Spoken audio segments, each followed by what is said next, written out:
Welcome everyone to the Friday afternoon webinar series. Debbie McRae is joining us. I'm always grateful for all the content she brings to us. And what do you have for us today? Well, today we are going to talk about the powerful role of empathy in repairing the relationship and healing a couple. And today we're going to focus on the partners recovering from the out of control sexual behaviors, whether it's through addictions to sex or porn or infidelities. It's such an important part of recovery. And this building connection and repairing the damage caused in the relationship becomes so vital in the healing of the addict and the betrayed partner. Where there's empathy, we see healing. And empathy is a skill that can be learned.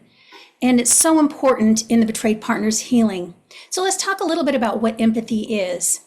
Empathy is the ability to emotionally understand what another person is experiencing. It's to be able to then turn around and share that feeling with the other person. And oftentimes we do this by connecting to our own experiences. And we do that without judgment. So in essence, we are stepping into their shoes, trying to see it through their lenses and try to understand why they might be feeling what they are feeling. So we are feeling with somebody in that moment rather than feeling for them. So this really does involve a lot of perspective taking. It requires recognizing emotions and communicating that understanding to the betrayed partner. Empathy isn't about fixing. And sometimes it's very difficult for the betraying partner to step out of that fixing role when they see their partner in distress. Rather, empathy is about being present with the betrayed partner and doing it together. That's why I love prodependence, because prodependence really encourages healing through connection and not blame. And so in prodependence, we honor the partner's pain and support the recovering partner in becoming emotionally available when we are the betraying partner. So empathy really becomes the bridge to healing. It's communicating to the betrayed partner that I see you, I hear you, and I want to understand you.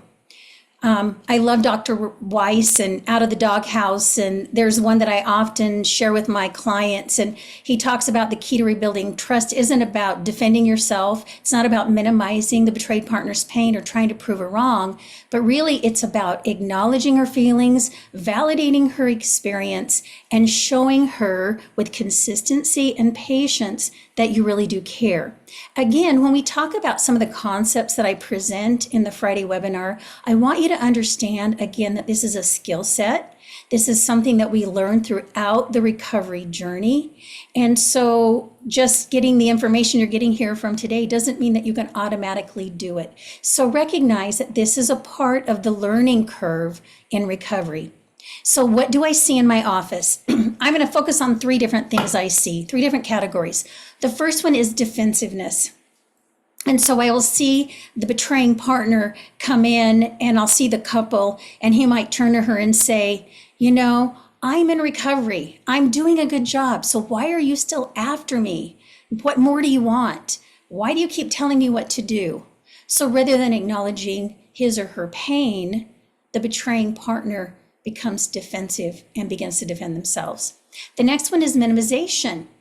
I've seen this with couples as well. I've had betrayed partners come in and report, hearing their partners say, I've apologized for what I've done. Why is it taking you so long to get over it?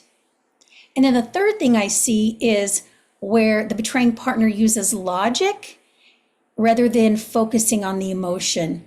So it might be something like, well, I've watched all those webinars and the experts say you need to stop fixating on my recovery and you need to focus on your own healing. Or they might say, stop being so emotional. I can't understand you with all that emotion. Be more logical.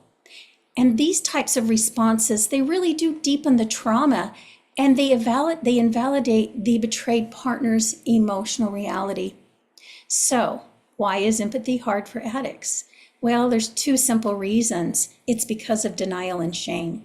So denial, when we are in it, it does not allow the betraying partner to understand the full impact of their behavior on the betraying partner. And then the shame piece is that their belief is, I am bad, which makes emotional connection feel dangerous.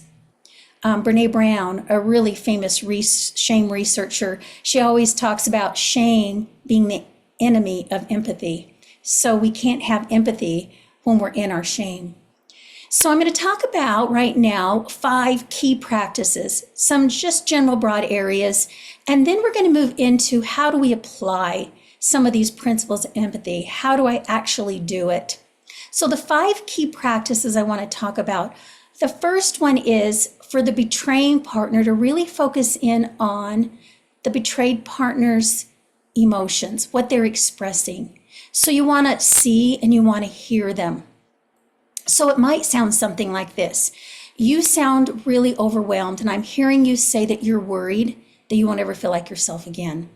So I'm really acknowledging in that moment, as I see and hear my betrayed partner, what their experience is.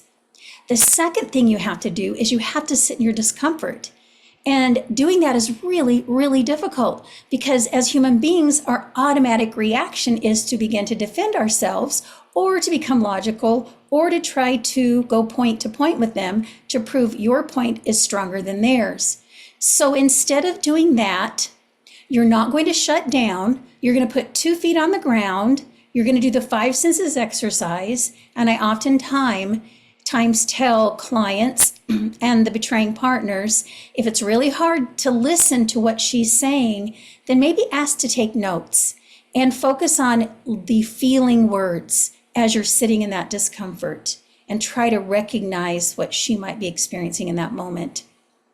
The third area I love is really using empathy and have a formula to use. So I love Carol Sheets. She's written the book, Help Them Heal, and she talks about the AVR formula. So AVR stands for acknowledge, validate, and reassure. So what that might look like is, I see that you're in pain about what I did to you and about the betrayal. So that's the acknowledgement of the situation. Then the validating the emotion would sound like, and I want to validate the sadness that you have about what I did. Then the reassure part would sound something like, I want to reassure you that I'm taking my recovery seriously and that part of my recovery work is to help you heal. So if you can learn that formula and get it down, it's such an easy way to start to apply empathy in the moment. The next thing you have to do, and I've made reference to it already, is to listen without defending. So you're going to take on an attitude of curiosity. So you might say things to your partner like, can you tell me more about that? What makes you feel that way? I'm trying to understand where you're coming from. So you want to collect information and you want to try to, again, step in their shoes as you're hearing it. And then the 5th key part is to work on shame resiliency. And most likely you're going to need to do this with your therapist. And it's really helpful if you have a sponsor who also understands shame so that they can point out to you the times you're in shame. They might help you work through it and help you to be able to step out of it. One of the analogies I use with the betraying partners when we're working and doing hard work in couples, I tell them just to imagine that you've got a Teflon suit on and that the words you hear are going to bounce off. Your shame is not going to allow you to absorb them and take them personally, because part of the recovery work a betraying partner has to do is to work on their shame. So now let's talk about those key principles and how we put them into practice. Well, the first idea I want to share with you is the concept of holding space. And really, this is holding space in a state of empathy. So I want you to think about holding space in regards to shame resiliency it's kind of like I'm holding a big bucket or a bowl. And so my partner's feelings are coming towards me, but I'm going to hold them in this bowl.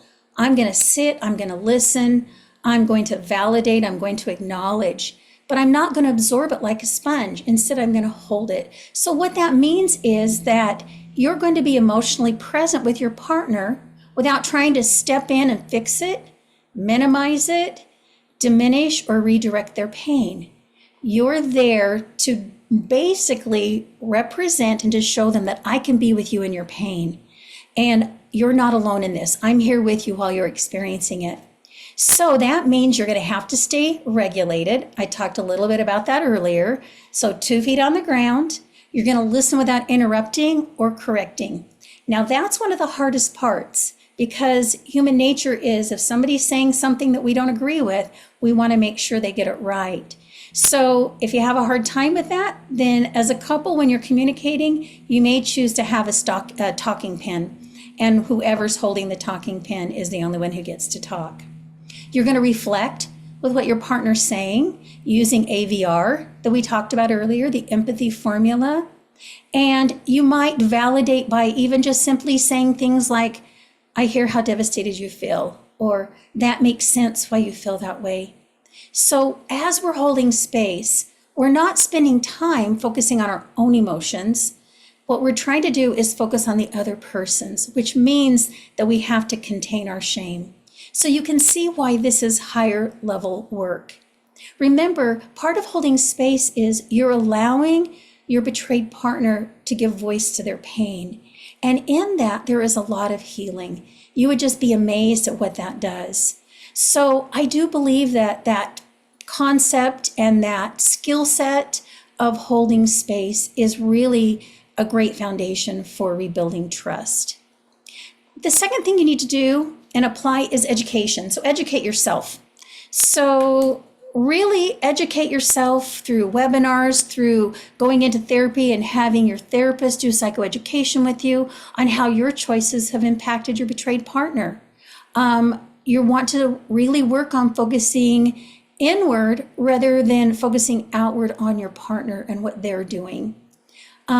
Understand and learn about safety seeking and why your betraying partner feels the need to safety seek. And as a reminder, safety seeking are the behaviors we move into that help us as betrayed partners to feel like our betraying partner isn't safe and secure. And we don't look at safety seeking as a bad thing. However, we do look at it on a continuum. And on one end is healthy safety seeking, like asking for a check-in. And on the other end, it's unhealthy, which may be like raging to share your feelings and emotions. So we want healthy safety seeking because we do need safety and security in a relationship in order to move forward. I do love Dr. Rob's Out of the Doghouse book. I think it's such a great resource for educating yourself on this. And oftentimes I will have my betrayed partners read the book and highlight the parts of it that would really make them feel safe. And then I ask them to approach their betraying partner with vulnerability and ask them if they'd be willing to read the book, because I do think it's very, very helpful. Another important part of this is you have to continue to do your work. So you're going to do the ongoing recovery around denial and around shame. Again, it's another skill set. We have to recognize our denial and our shame, how it shows up for us, the patterns we go into. So you want a really good therapist, one who understands treating this type of addiction, who understands betrayal trauma, and especially the shame around this. Oftentimes when I'm working with addicts, I really encourage them to get deep in their pain and do trauma work even around their pain once they get into really strong recovery and they're really working their recovery and their skills and their tools around that. Consistency in getting the help is so important because it does build safety for the betraying partner. You know, partners don't expect perfection. What they really want to see is just that consistent effort that you're really trying to do your work. The next idea is developing an attitude of humility. And this is really just around accountability. So if you make a mistake, just be quick to own it. Be accountable. When your partner expresses their pain and what you've done to hurt them, then verbalize back. Yes, I've caused you that pain. Help them to understand that you see that and that you get it.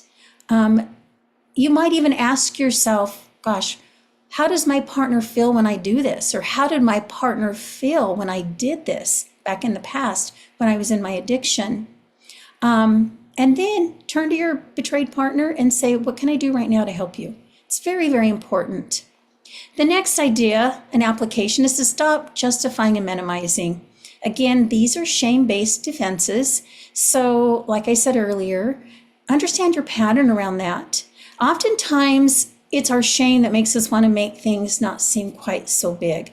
So this is where you do need somebody else to assist you and help you. And so a really good CSAT can help you with that.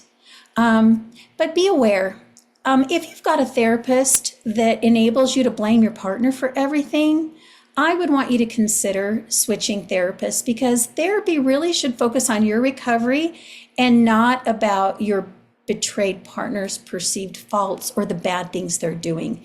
The betrayed partner will be working with their therapist on that. The next application is perspective taking. And I love the telescope analogy. Talk about, we all have our own telescopes. And in that telescope, we each have different lenses, depending on our sex, our childhood experiences, maybe past traumas, education, all of those consider and factor into how we view life. So what we're asking the betraying partner to do is to put down their telescope and to pick up their betrayed partner's telescope. So to set aside how you're viewing life and try to, for that moment, look at life through your partner's lenses. It is really helpful because when we do that, we can sit in a state of listening without judgment, and we can really focus on trying to understand. So one of the things I will ask myself, and I will encourage the betraying partners to ask, is, what does she see and feel through her lenses? I don't have to agree with it, but I just want to understand. The next application is staying out of judgment. Judgment really does invalidate the betraying partner's experiences, and it really fuels disconnection. So you want to avoid phrases like, well, that's not such a big deal, or you're being too sensitive. That's judgment statements. So you need to be open. You've got to stay grounded, and don't defend yourself when you feel and hear and experience your partner's pain. That's really hard. Again, this is higher level work. And if you recognize you're doing that pattern, my recommendation is going in when you go to your therapist, just mention this and see what work you can put into place around it. And the last idea I have is developing communication skills for listening and validating. We could spend a whole webinar on this one, but really, I tell the betraying partners, if you can sit and listen, and rather than just focusing on the content and whether your betraying partner is right or wrong, you focus instead on the underlying emotions or the feeling words. It makes all the difference in the world. I mentioned earlier, it's very important that one person be able to sit and do the talking, put voice to their pain. And that goes for both the betraying partner and the betrayed partner. So one of the things that we do when we do some of the empathy work in session is I will have clients sit knee to knee and we do reflective listening. So reflective listening really is, I am sharing with you how I'm feeling, and then the other person is going to reflect back exactly what they heard so that we make sure we're on the same page. It's pretty powerful because what it does is it causes you to focus more on what your partner's saying, right, rather than what you're thinking. So I really like that. So when we are listening for the feelings, we might say things like, it sounds like you're really hurt, or you seem really sad. Can you help me understand why you're feeling the way you're feeling? Empathy really does depend on really strong listening and communication skills. So I really recommend and encourage you to memorize AVR, get into couples counseling, maybe do some of Carol Sheet's early recovery couples empathy model. It's really good in practicing in session those empathy skills. And it's just really one way to get that extra help. Oftentimes we try to do things and we do our very best, but we may not have the abilities or the skill set quite yet to get it right. So in conclusion, empathy is such an important part for rebuilding connection between the betraying partner and the betrayed partner. Like I mentioned, it is a skill set that you work on throughout recovery. I've given you some practical tools to use. And so I encourage you in the next 24 hours, when you're watching this webinar, to implement one of the things I've talked about. So perhaps you could hold space for your partner without interrupting, Or maybe you could read something that I've recommended in the webinar. Or maybe you can just simply pause and ask your betrayed partner, how does this affect you? Remember, it's not about perfection. It's about being present. It's about trying. I love this statement by Brene Brown when she talks about empathy. She says, when you choose empathy, you're choosing healing over harm, connection over defensiveness, and courage over comfort. So I'm hoping that some of the things I've shared in this webinar will really be helpful in your healing and your recovery journey. As always, great, great, great. And we hear this all the time, that they're very new in the process, and I mean, use genders, but he doesn't have any empathy.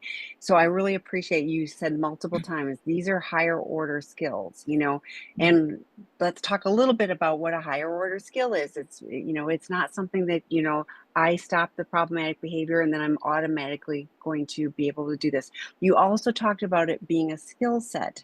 With anything that we're learning to do, we have to practice. So, and you talked about we're not going to do it perfectly. And I hear, and I bet you do too, your partners go, it sounds so like a little bit robotic. Yeah, but I was like, yeah, it's going to sound and feel really awkward because you're trying to do something, completely different. So, if you can set aside well, he didn't do it perfectly, or I didn't do it perfectly, there goes shame. It's more like, but we are trying, and the more we do this, like even when you're talking about ABR and doing, having a plan and having something, yes, it's going to sound a little bit like, well, you say the same thing all the time, yes, but I'm trying to take ownership of this message and have it be internalized and authentic for me. That's different.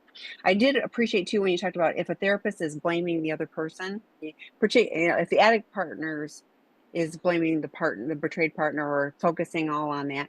I'd say the other way too. Like, you talk all the time about working with your betrayed partners group, and you're talking about healing for them regardless of what the addict is doing. So if the whole session is, just, talking about what the other person is doing, there's a missed opportunity for focusing on healing for for the person who's in the room, right? Absolutely. Because my focus today was on the betraying partner. Right. That's why I took that angle, but it's absolutely so true. There's a fine balance. There's a balance between I've got to focus on me and on my healing, but I also want to make sure I've got connection with the other person. And so we're trying to balance that. But you're right. If each person goes into their partner complaining about the other person and everything they're doing wrong, then we're not going to be able to rebuild the connection. It's going to be impossible.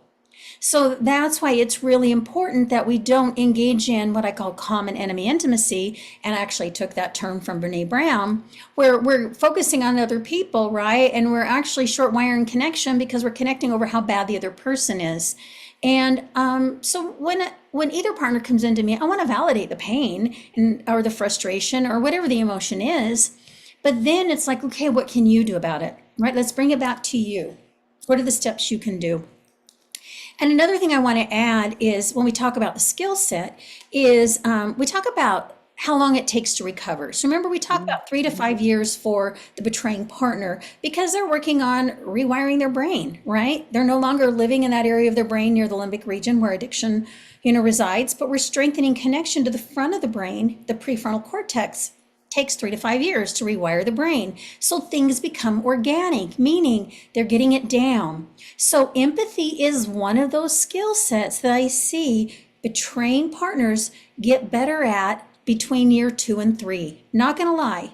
First 3 months, 6 months, a year, 2 years. And I'm talking about a betraying partner who is really taking recovery seriously, who has really broken through denial, who understands their shame and can catch themselves in their shame, and then they know what to do.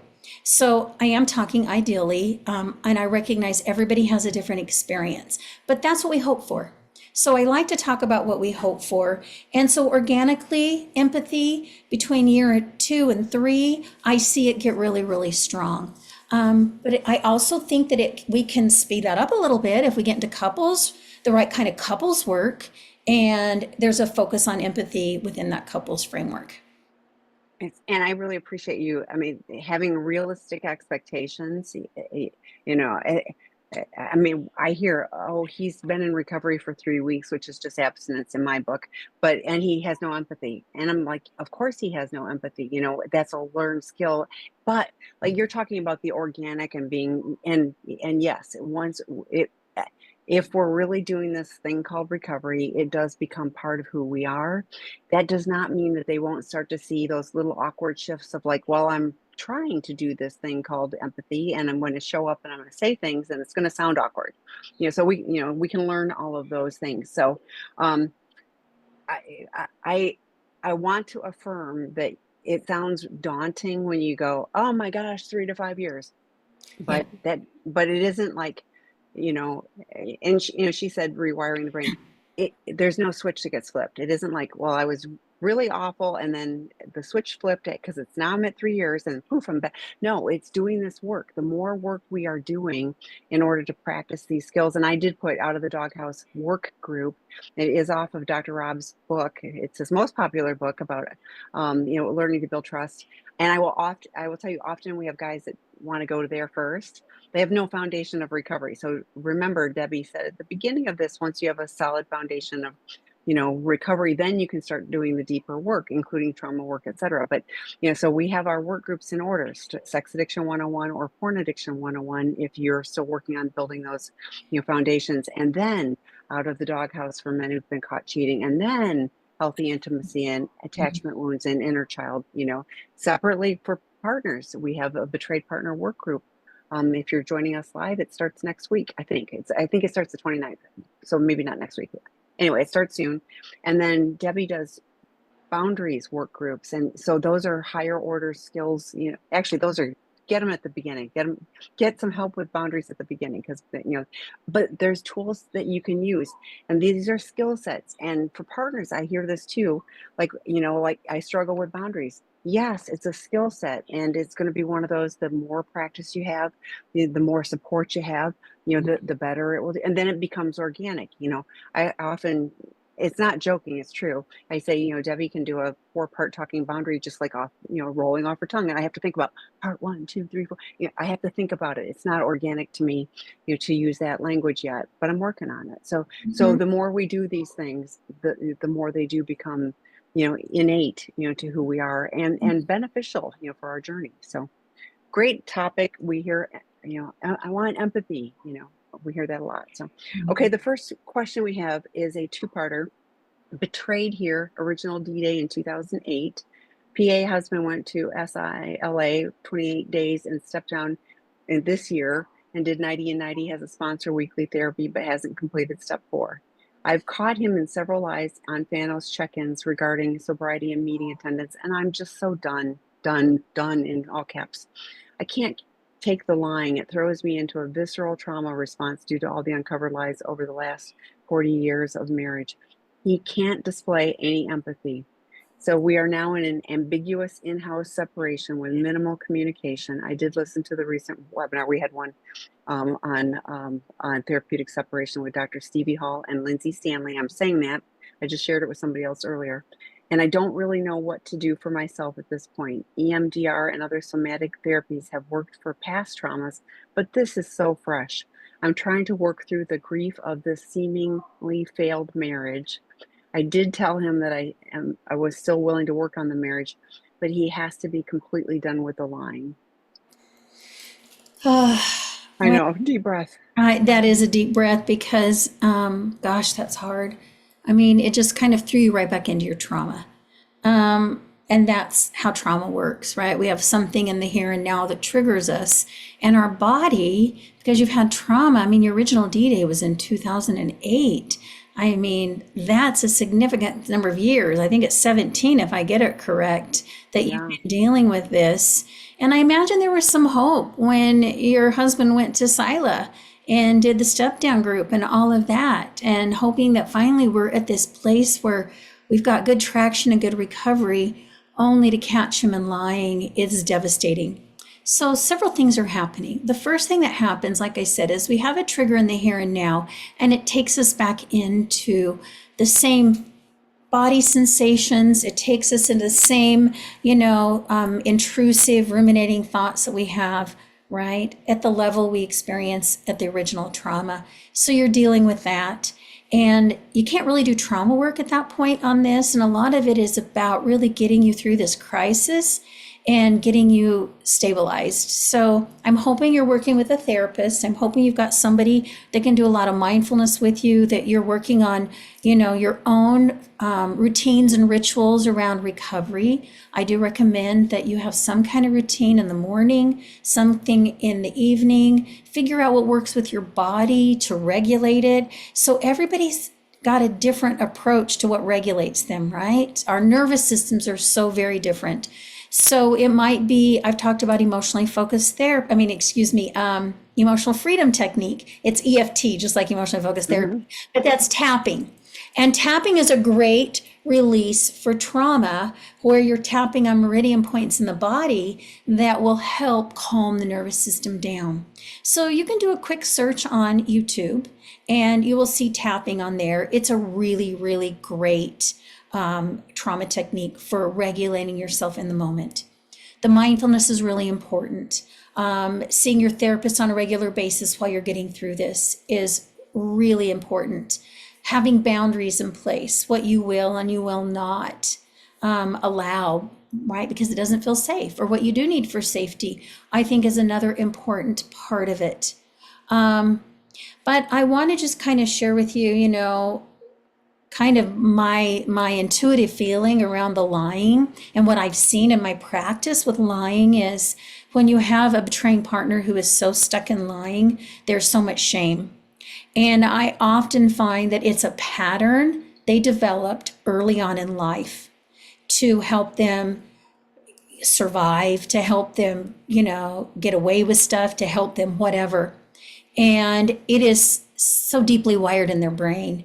And it does take a lot of really deep therapy work to work on the lying aspect. Because I have to show up honestly and with vulnerability, and I run a risk of being hurt when I'm authentic and I'm extremely truthful. What I do know is betrayed partners want radical honesty. I hear that all the time. I want to know the truth even if it hurts. And when you lie to me, I have no idea what my reality is. I have no idea if you're really in recovery. I don't even feel like this relationship can work. So I want to validate, because I believe you said that that's some of the feelings that, you feel like it's a seemingly failed marriage. So what do you do with all this information and understanding his shame and understanding this could be a pattern he's had for a long time? I recognize you're doing an in-house separation. I don't know if you're continuing to do Darvo, or if you could set up a time to sit down with him. And with curiosity, just say, hey, I watched this webinar. I asked a question. Here's some information I got. And would you be willing to get in and find a therapist who really does some really deep shame work? And some of those seeking integrity groups would be incredible for this kind of work. And getting your partner to be willing to do that. And again, putting boundaries in place around your ambiguous in-house separation. I do think that a therapist is the best way to do that. I know when I work with people on healing separations, whether they're in-house or out of house, we have a whole structure. It's a 5-page document where we've got boundaries, where we understand. And the most important part of that boundary, or that document, are the boundaries we put around our healing. Here's the expectations of what we're both going to be doing. So I don't know if you've got that in place. That could be something you go in and work with your couples therapist on, or either one of your therapists. If you're both willing to work together with your own individual therapist for 1 session, 2 sessions. But if I know for you, whether the marriage fails or whether it succeeds really lies on his ability to tell the truth. And that's very scary. And it's a place where you feel powerless and you feel out of control. So I want to validate that and encourage you to have your own support. Reach out to people, have a support group if you don't. It's really, really important while you're going through this, so you're not doing it all alone. Yeah, and this one, I mean, honestly, it pains me. Um, yeah, I'm trying to work through the grief of this seemingly failed marriage. It just bites my heart. And then the other one that was, it throws me into a visceral trauma response due to his uncovered lies over the 40 years of marriage. I can feel how the lies are just like too much, and I'm curious, and I'm in a different place than you, but I'm curious because those lies are protecting him in some way. He's using them, so it would be really interesting if he's willing to look at with his therapist. What are these lies doing for me?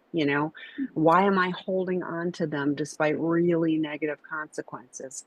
So, and having the ability, we talk all the time about slow everything down, having the 24-hour rule. How much better would it be if he's going to lie.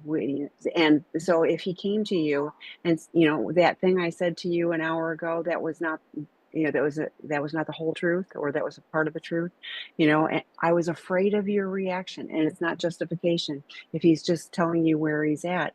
But then he's taking ownership of it. I mean, it would be a game changer, for him.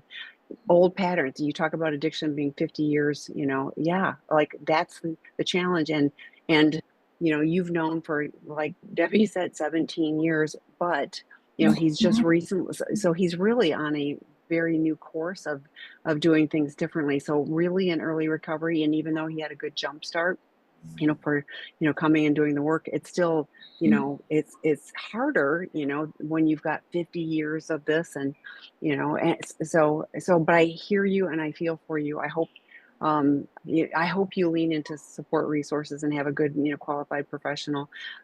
So email me, tami@seekingintegrity.com. I've got, a couple of other ideas for you, but they're very specific. So email me. I'll take what you need and leave the rest. But I've got a couple of things that, might be of use for you too. So, and I'm really sorry, but it's always, what can I do to stay regulated regardless of what he's doing or not doing? And I hear the fight for that, in your share. So, betrayed partner, 4 years since discovery, post formal therapeutic disclosure and restitution. My partner will often defend his inability to empathize with me because he doesn't yet feel safe, and I don't with him, even though I'm the one who's initiating bringing up a concern, need, or issue.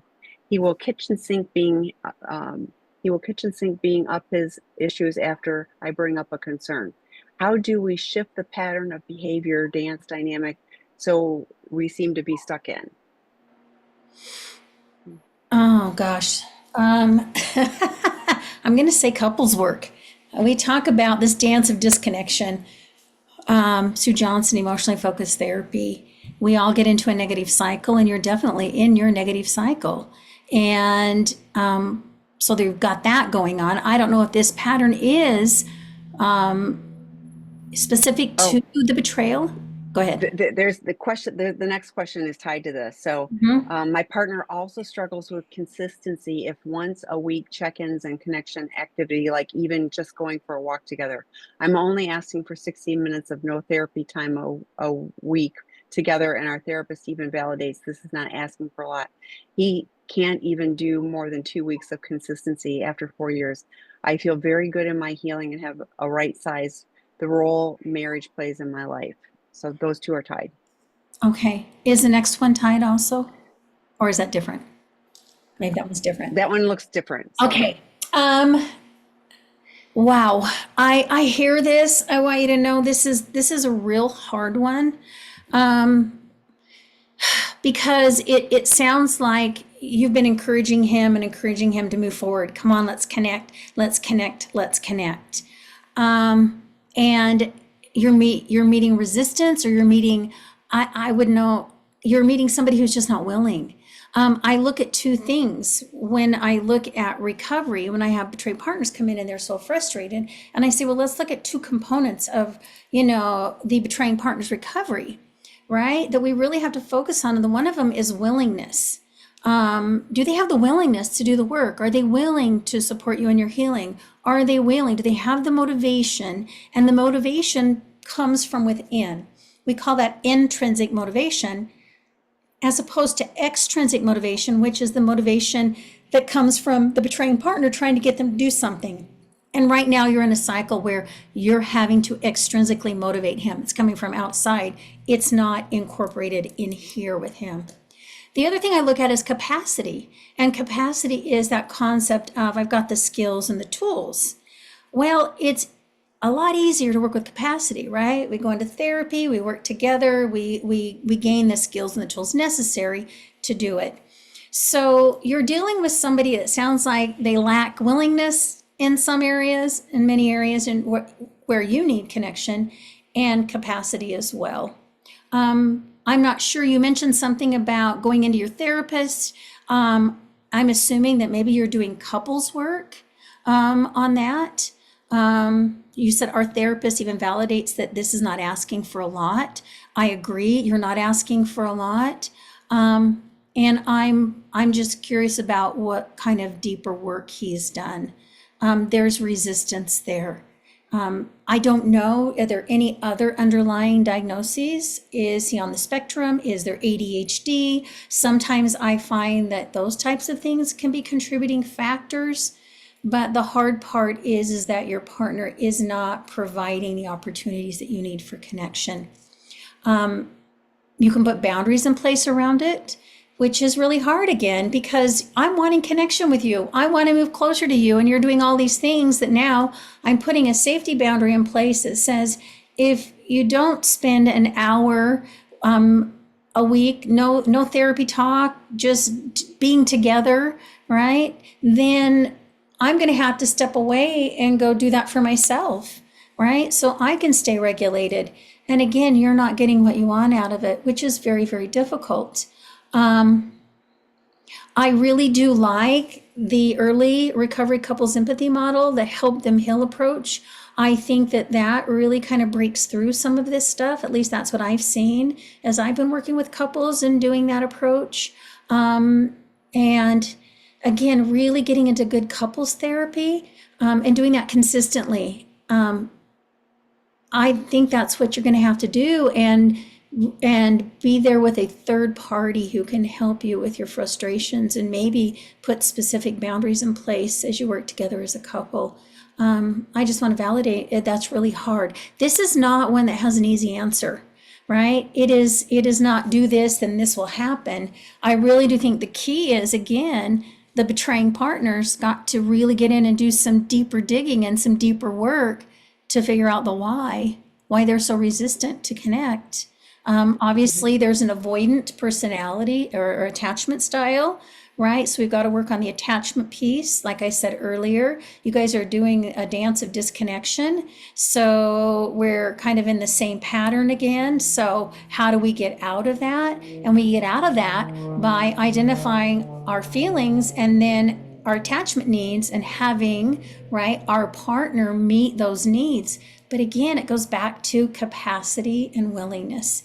Capacity I can work with, willingness is hard. So what's at the root of that would be the work that you could take back to your partner and request that they do. And again, if they choose not to do it, then the consequence of that is there's not going to be the connection, right? You're going to have to step back and take care of yourself, which I recognize and realize that's not what you want ultimately. Yeah, and I appreciate that you said I have done good healing and I have right-sized the role of marriage place in my life. But I'm really curious. It would be interesting, and it does sound like you're working with a couples therapist because you said our therapist, so I'm gonna go with that. But it would be really interesting to ask about like what is your partner's goal? Like, and what would keep your partner from wanting to connect? What keeps him, I'm using him, but from wanting to go for a walk. What keeps, what is keeping him, it could be an avoidant attachment style. Well, even if you have an avoidant attachment style, you can do the work in order to get past that. And then you find out, oh, wow, I actually do like this connection stuff. What is the goal for your betraying partner, ultimately, like, because this does not feel like you are enjoying the space you're in. Is this good enough for your betraying partner?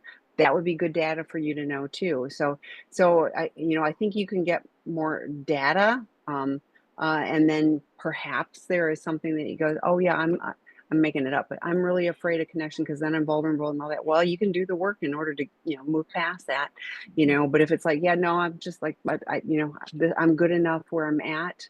That's that would be an important information for you to have, for you to make an informed decision. So So let me talk about attachment styles really, really yeah, quick, because we mentioned avoidant attachment, and yeah, somebody watching this might go, what does that mean? So we have recognized that when it comes to attaching or connecting with people, that based on childhood experiences, we learned how to connect in certain styles with those that are significant to us.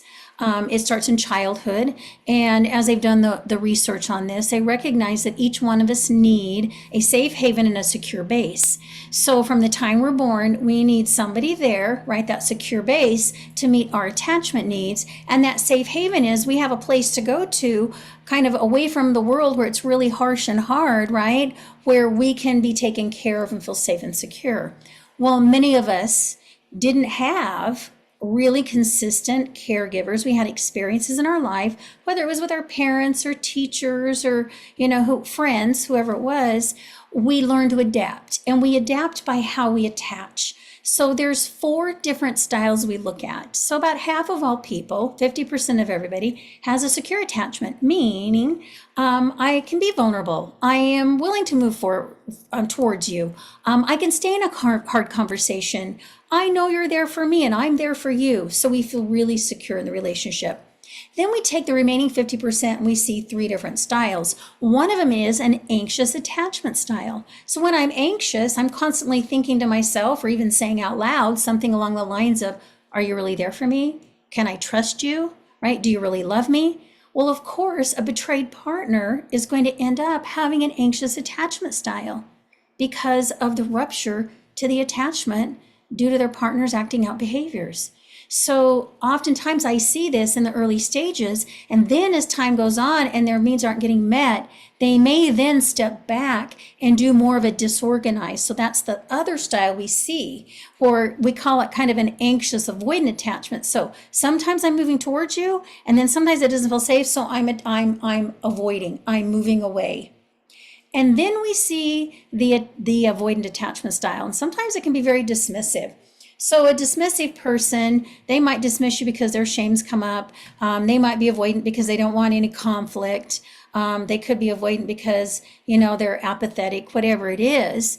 And so we get into a dynamic oftentimes where I've got a partner, right, who is betrayed. I'm anxious, I'm coming at you, and the other one's avoidant. And so we're constantly doing this. That's a bit of what you're doing right now in that relationship. So I'm hoping your therapist does emotionally focused therapy, also understands the empathy work so that you guys can get out of that cycle. And it does take time. It takes being vulnerable. It takes that willingness to push through the hard stuff because we're working towards that secure attachment. And ultimately, that's the goal in the healing that we do in all of this is we help couples repair and come back together and become securely attached. So I just wanted to kind of share the differences so you kind of understand what we're talking about. yeah, super helpful. And yes, we do want to be securely attached. And I like how you said a betrayed partner, can become not securely attached, whatever style, because of the fracture here.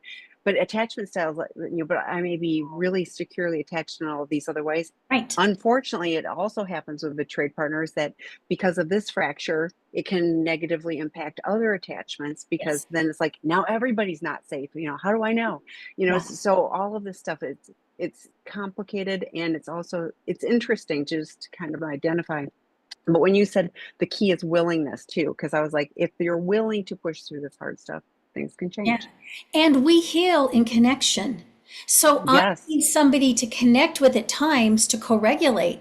So that's why I have betrayed partners come in and they see me and they're so dysregulated outside a session and they come in and they're working and their system calms down and they're regulated because they're there. So as a betrayed partner, I want my betraying partner to be safe enough so when I'm in distress, you're there to help me co-regulate. You're there with empathy, right? Or you're there to and willing to go on a walk with me. or go out on a date with me. That helps me regulate. So that's why it gets so tricky and it's so difficult and it's so, multi-layered in this recovery work because, right, we want connection and attachment because we need it for healing. And everybody's working on their own stuff and it's hard. Well, in that question, it was also, and if that person is immediately defensive and throwing, bringing up everything, which is a distraction. It's like, well, I'm going to bring up everything, including the kitchen sink, and da da da da. And then, so it's like one of those things where, what is the goal? And if the goal is to be securely attached in this primary relationship, how do we do the work we need to do in order to move forward? So there's, Mhm.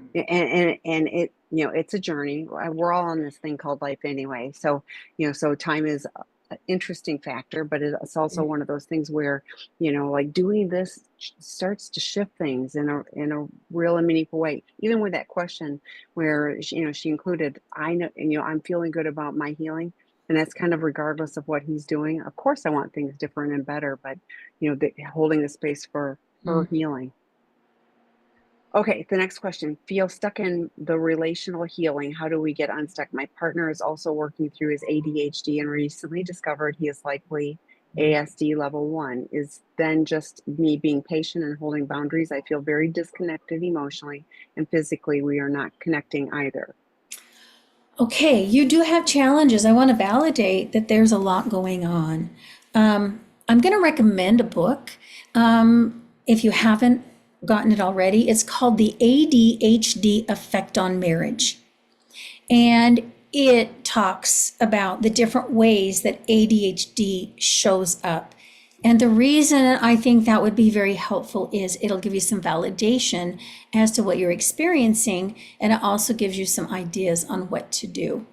I'm hearing you say that you do want that connection, and right now we're not connecting, and a lot of it is it's going to be hit or miss. I mean, we're trying to figure out what works with the ADHD, right? And the problem with somebody who's got ADHD is consistency. Sometimes it is they get distracted, there's distraction. So it's really, really difficult, right, to get them focused on that recovery part. And you're right, we have to get the ADHD, you have to get the ASD under control. And so that oftentimes means we're seeing the psychiatrist, right? We're doing testing, we're introducing medications. And so you're right, some of that, there's some patience and there is some holding to boundaries. But I would also encourage you to see if there's just simple things you can do. Because sometimes we can be connected in doing something simple like getting in the car and going and grabbing a soda. Or if your weather is really nice, let's just go out and walk around the block one time. Or I have some clients that find that they can sit down and do board games and their partner has ADHD, but it's a fast, simple board game, but we're doing something together and start with that. It might also be that you might be the one that has to have more of the consistency. So if you're willing to do that, then maybe you're the one who's calling the check-ins, which is not fair. I get it. But if we want to do it, right, it might be, I'm willing to do, and remind you of check-ins on, for the next 2 months while you're working with the doctor, and we're going to do it twice a week. And I want you to put a reminder in your phone, and when it goes off, we're going to meet at the kitchen table, and then you're the one who kind of helps to kind of motivate in that area. But if it feels like too much, don't do that, right? Do what you can. You've got your own capacity and window of tolerance to deal with. Another thing I thought of was a great book by Alex Sevilla called 40 Forms of Intimacy. What I love about this is there's wonderful ideas in it on how we can connect. So he's got 40 different areas and aspects of life where we can actually have intimacy with our partner. It's everything from educational to recreational to physical to sexual there's more categories than you can imagine. And what I love about this book too is it gives you the ideas, but at the end of each chapter, there's questions. So maybe this would be an opportunity for you and your partner to connect and work on relational healing by having the conversation. So, again, like I said, maybe find the simple things to do. See if there's anything that maybe you can just be over in charge of for a little amount of time that will kind of keep you guys connected. And like you said, be patient while you're going through this process. Hold to your boundaries and really make sure you have other people to help fill some of these needs you have. So, some of the work I do with betrayed partners is that we oftentimes, while we have an addict partner in recovery, they might not be able to meet our needs. So we have to find other people, other supportive people that I can go to in the meantime to have my needs met. And I'm talking about it might be emotional support, right? Might be the recreational part of it. And so you're getting that need met through other people with the goal that, right, you're also going to have some of that from the betraying partner in the future. So those are some of my ideas.